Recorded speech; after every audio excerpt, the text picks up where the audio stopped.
Why does leftover foods slap harder than freshly cooked ones? Okay, so I've been cooking professionally for almost 2 decades, worked in kitchens in Naples, Bangkok, Oaxaca, all over, and I promise you this isn't nostalgia. It's science. I first really noticed it in this tiny trattoria in Naples. The nonna there made this slow-cooked rag, 6 hours on the stove.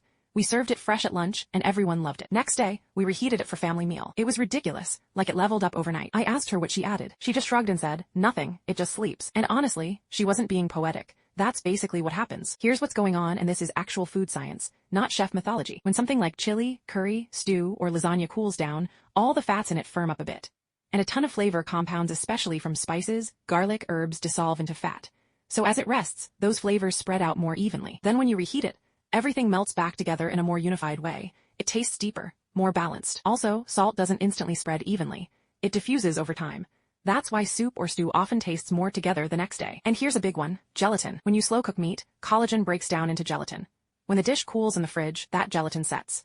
Then when you reheat it, it melts again and gives you that silky, rich mouthfeel. That's why braised beef is better the next day. Bolognese improves overnight. Curries get deeper and rounder. Mole, don't even get me started. 3-day flavor evolution. But in this is important, not everything improves. Fried food, dead the next day. Salad, absolutely not. Delicate fish, nope. I once tried reheating crispy pork belly for service the next day in Bangkok.